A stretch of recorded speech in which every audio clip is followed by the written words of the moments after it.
ఎవరైనా two wheeler కొనాలి అనుకున్నప్పుడు ఎవరికైనా వచ్చే కామన్ క్వశ్చన్ ఏంటి?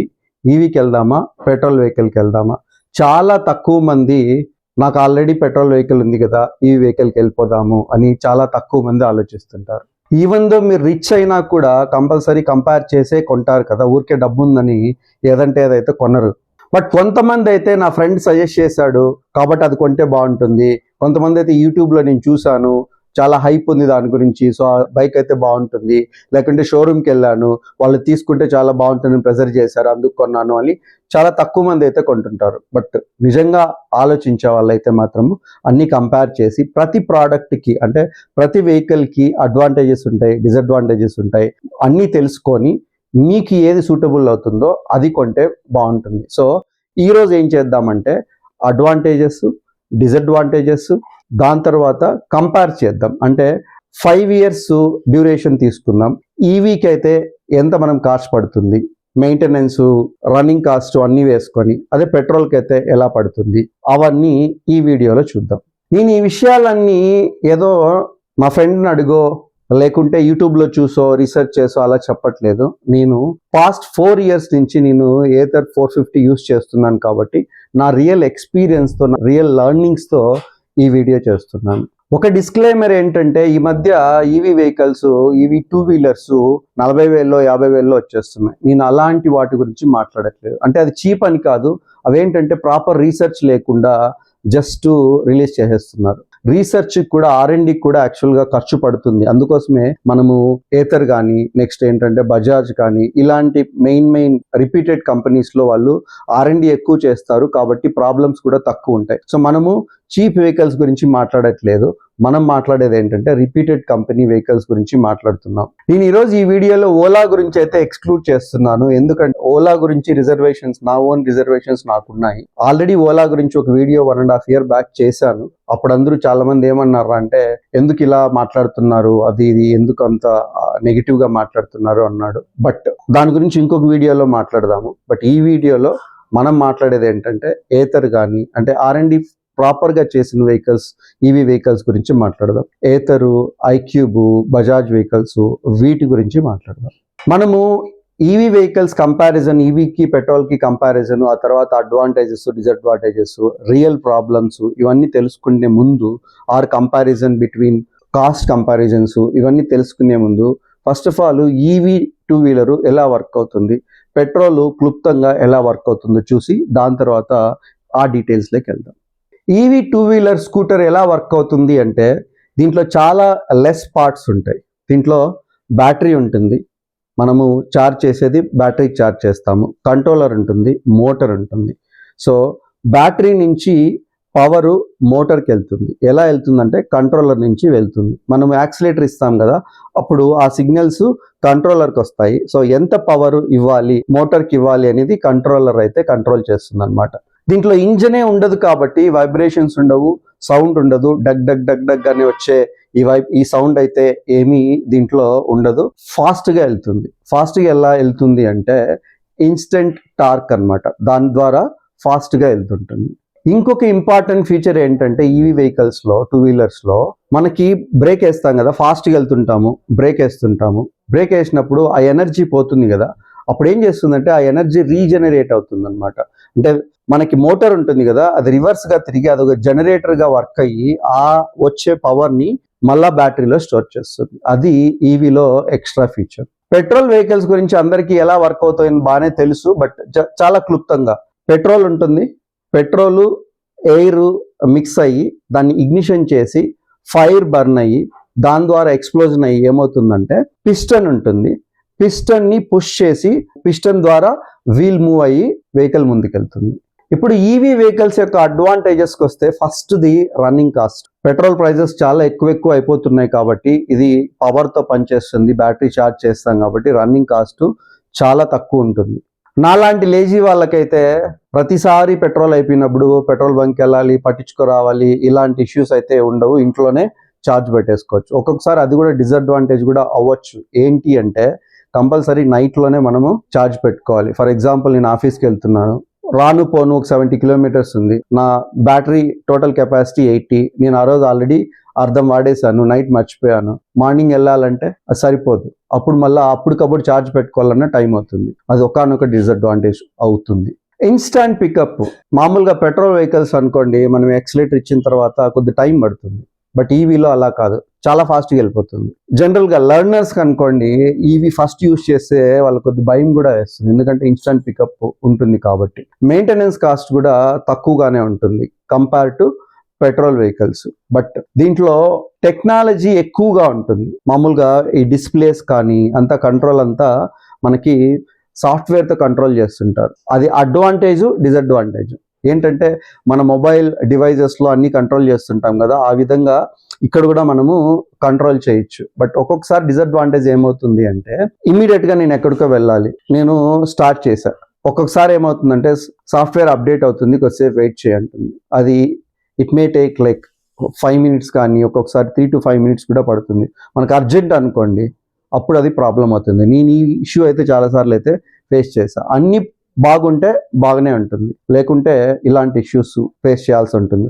ఒక్కొక్కసారి ఆ సాఫ్ట్వేరే పని చేయలేకపోవచ్చు. ఓలా లాంటి వెహికల్స్లో ఆ సాఫ్ట్వేర్ వల్ల చాలా ఇష్యూస్ అయితే వచ్చాయి. Heart of the EV vehicles ఏంటంటే బ్యాటరీ. ఈ బ్యాటరీ పోయింది అనుకోండి, మొత్తం యాక్చువల్గా బండి పోయినట్లే.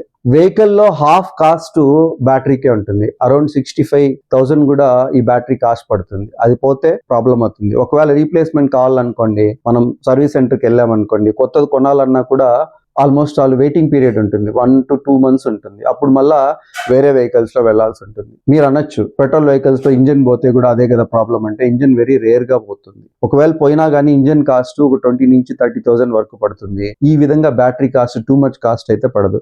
ఈ మధ్య ఇంకొక ఫీచర్తో వాళ్ళు వస్తున్నారు, ఏంటంటే బ్యాటరీ స్వాపింగ్ అనమాట. అంటే నీ బ్యాటరీ అక్కడ పెట్టేసి ఇంకో బ్యాటరీ తీసుకెళ్ళిపో అంటే, నేను అనడం ఏంటంటే ఓన్లీ బ్యాటరీ ప్రాబ్లం అయినప్పుడు కాదు, జనరల్గా కూడా అదొక వన్ ఆఫ్ ద సబ్స్క్రిప్షన్ అనమాట. మన దగ్గర ఒక బ్యాటరీ ఉంటుంది, సో ఇప్పుడు మనం రీఫిల్ చేసుకుంటాం కదా, అంటే ఇప్పుడు గ్యాస్ సిలిండర్స్ వస్తాయి కదా, ఆ గ్యాస్ ఆడ పెట్టేసి ఇంకో గ్యాస్ పెట్టేసేటట్లు, ఆ విధంగా ఈ స్వాపింగ్ ఫీచర్ వచ్చింది. బట్ ఈవెన్ ఆ స్వాప్ ఉన్నప్పుడు కూడా అలాంటి స్టోర్స్ మనకి ఫ్రీక్వెంట్ గా దొరకాలి కదా, అది కూడా ఒకనొక ప్రాబ్లం. ఈ బ్యాటరీ ఛార్జింగ్ లో చాలా ఇంపార్టెంట్ పాయింట్ ఏంటంటే, మనం ఎక్కువ ఛార్జ్ చేసే కొద్దీ బ్యాటరీ డిగ్రేడేషన్ కూడా అంతగా తగ్గిపోతూ ఉంటుంది.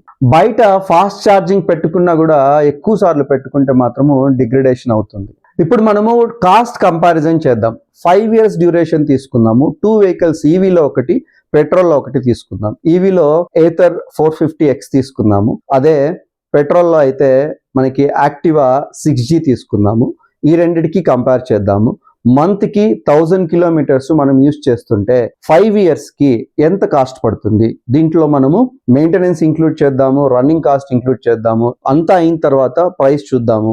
దాని తర్వాత ఈవెన్ రీసేల్ వాల్యూ తీసేస్తే కూడా వచ్చే ప్రైస్ కూడా కంపేర్ చేద్దాం. అంటే 5 years కి ఈవీ వెహికల్ యూస్ చేస్తే ఎంత అమౌంట్ మనం స్పెండ్ చేస్తాము, అదే పెట్రోల్ స్కూటరు యాక్టివా యూస్ చేస్తే ఎంత అమౌంట్ స్పెండ్ చేద్దాము, కంపారిజన్స్ చూసి ఏది బెస్టో చూద్దాం. ఈవీ వెహికల్ ఇనిషియల్గా ఎక్కువ ప్రైస్ అయితే మనము పెట్టాల్సి ఉంటుంది. అరౌండ్ ఏథర్కి అయితే 1,60,000 అరౌండ్ ఆన్ రోడ్ ప్రైస్ అయితే పడుతుంది. రన్నింగ్ కాస్ట్ విషయానికి వస్తే 0.25 అంటే 25 పైసలు అయితే పర్ కిలోమీటర్కి పడుతుంది. మనం ముందే అనుకున్నట్టు 1000 kilometers మనం చూస్తున్నాం కాబట్టి పర్ మంత్కి ఎంత పడుతుంది అంటే 250 రూపాయలు పడుతుంది. ఇయర్కి ఎంత పడుతుంది అంటే 3,000 పడుతుంది. అదే 5 yearsకి ఎంత పడుతుంది అంటే 15,000 పడుతుంది. మెయింటెనెన్స్ విషయానికి వస్తే, బ్యాటరీ వెళ్ళిపోతే దాన్ని మనం ఏం చేయలేము. బ్యాటరీ కాకుండా మనం ఎలాగూ మంచి కంపెనీల దగ్గరికి వెళ్తాం కాబట్టి, మంచి కంపెనీలో బ్యాటరీ అయితే అంత ఈజీగా వెళ్ళదు కాబట్టి మెయింటెనెన్స్ కాస్ట్ చాలా తక్కువగానే ఉంటుంది. ఒక 1,000 rupees per year వేసుకుంటే 5 yearsకి 5,000 అయితే పడుతుంది. ఇప్పుడు 5 yearsకి ఈవీ టోటల్ కాస్ట్ ఎంత పడింది, మనం కొనింది 1.6 lakhsకి, రన్నింగ్ కాస్ట్ 15,000 పడింది, 5,000 మెయింటెనెన్స్ పడింది, టోటల్ ఎంత అయింది 1.8 lakhs అయింది. ఇది ఎప్పుడు రీసేల్ కంటే ముందు. ఇప్పుడు పెట్రోల్ వెహికల్ యొక్క కాస్ట్ చూద్దాం. Petrol vehicle cost Activa 1 lakh on road price అనుకుంటే, రన్నింగ్ కాస్ట్ తీసుకుంటే 1 లీటర్కి ₹2.20 అయితే పడుతుంది. అప్పుడు 1000 kilometers మంత్కి ఎంత పడుతుంది అంటే 2,200 రూపాయలు పడుతుంది. అదే మనకి 1 yearకి వచ్చే కొద్దికి 26,000 అవుతుంది. అదే ఇయర్కి వచ్చే కొద్దికి 1.3 lakhs అవుతుంది. జనరల్గా పెట్రోల్ వెహికల్స్కి మెయింటెనెన్స్ కాస్ట్ అయితే ఎక్కువే ఉంటుంది. అరౌండ్ 4,000 వేసుకున్నాం అనుకోండి, 5 yearsకి 20,000 అవుతుంది. ఇప్పుడు 2-wheeler పెట్రోల్ కాస్ట్ ఎంత పడింది మనకి, మనం కొనింది 1 lakhకి, రన్నింగ్ కాస్ట్ ఎంత పడింది 1.3 lakhsకి, మెయింటెనెన్స్ ఎంత పడింది 20,000 పడింది, టోటల్ కాస్ట్ ఎంత పడింది 2.5 lakhs పడింది.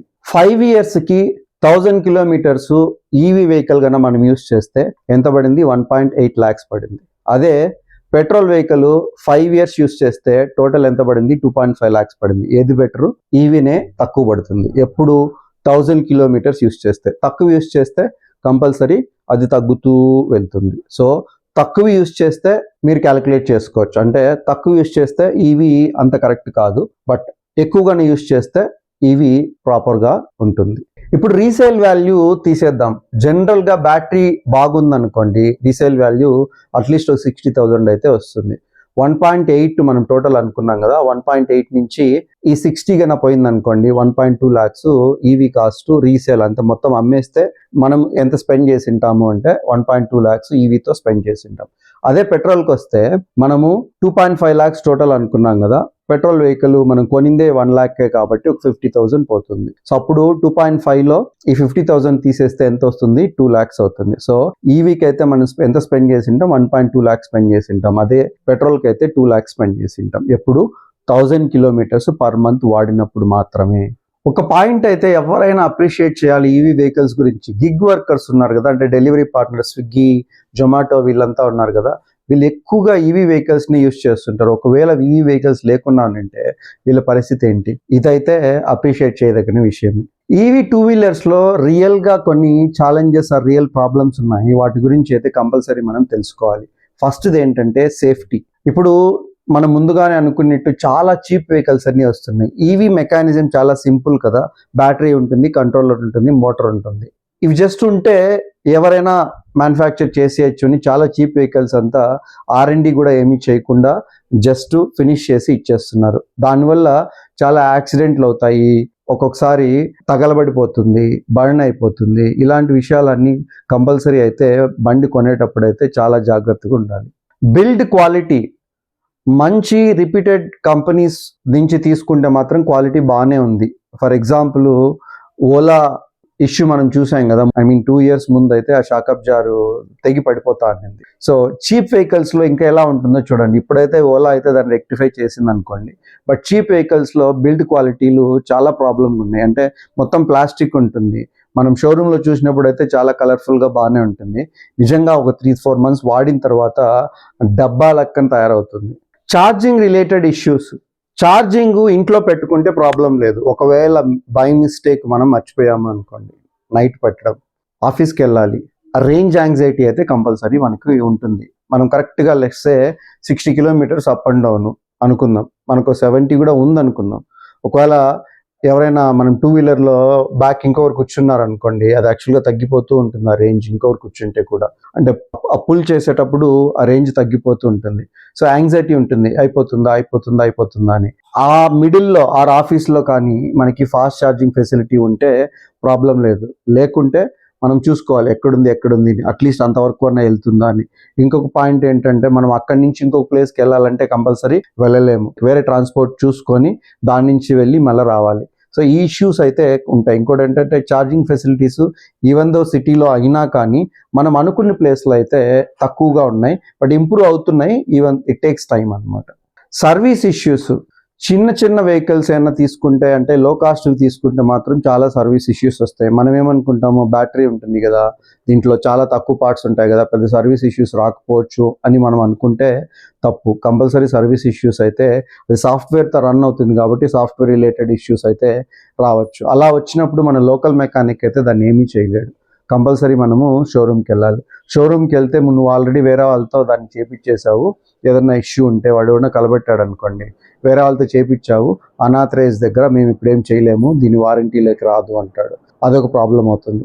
ఆ సాఫ్ట్వేర్ అప్డేట్స్ చేసేటప్పుడు కూడా మనం ఆల్రెడీ ఇష్యూస్ అయితే మనము చూసాము. ఒక్కొక్కసారి ఆ సాఫ్ట్వేర్ పని చేయలేదనుకోండి, బండి అక్కడే నిలిచిపోతుంది. సర్వీస్కి ఇవ్వాలనుకోండి, ఆ సర్వీస్లో ఫర్ ఎగ్జాంపుల్ ఓలా అనుకోండి, ఓలాకి మీకే తెలుసు, ఒకసారి మనం సర్వీస్కి ఇస్తే 2-3 నెలలు కూడా మనకు బండి రాదు. అప్పుడు వేరే ట్రాన్స్పోర్ట్ అయితే చూసుకోవాలి. సో ఈవెన్ దో మంచి కంపెనీలు తీసుకుంటే మాత్రం చాలా ఇష్యూస్ రాకపోవచ్చు, నాకైతే ఇంతవరకు రాలేదు. బట్ వేరే వెహికల్స్కి అయితే నేను చూశాను, ఓలా కానీ చిన్న చిన్న ఈవీ వెహికల్స్ స్కూటర్స్కి అయితే ఈ ఇష్యూస్ అయితే తరచుగా వస్తూ ఉంటాయి. అదే పెట్రోల్ వెహికల్కి అనుకోండి, ఏదైనా ఇష్యూ వచ్చిందనుకోండి, కొద్ది దూరం తోసకపోతే అక్కడే ఎక్కడో మెకానిక్ ఉంటాడు, అతను చేసేస్తాడు. అలా ఈవీ వెహికల్స్ని అయితే చేయలేం కదా, కంపల్సరీ సర్వీస్ సెంటర్కి అయితే వెళ్ళాలి. ఫైనల్గా నేను చెప్పేది ఏంటంటే, మీరు అడ్వాంటేజెస్ చూశారు, ఛాలెంజెస్ చూశారు, ప్రైస్ కంపారిజన్ చూశారు. సో నా వర్డిక్ట్ ఏంటంటే, మీరు వినాల్సిన పని లేదు, నా వర్డిక్ట్ చెప్తున్నాను. బట్ మీరు డిసైడ్ చేసుకోండి. నేనేం చెప్తున్నానంటే, city ride less than 50 kilometres వెళ్తుంటే మీకు రేంజ్ యాంగ్జైటీ అయితే లేకుంటే, ఇంట్లో ఛార్జింగ్ ఫెసిలిటీ ఉంటే ఈవీకి వెళ్ళండి. లేదు నేను బయట కూడా లాంగ్ డిస్టెన్స్ వెళ్తున్నాను, నాకు రేంజ్ యాంగ్జైటీ ఉంది, ఎక్కడంటే అక్కడ నాకు పెట్రోల్ వేసుకునే వీలు ఉంటుంది కదా పెట్రోల్ వెహికల్ తీసుకుంటే అనుకుంటే మాత్రము పెట్రోల్ వెహికల్కి వెళ్ళండి.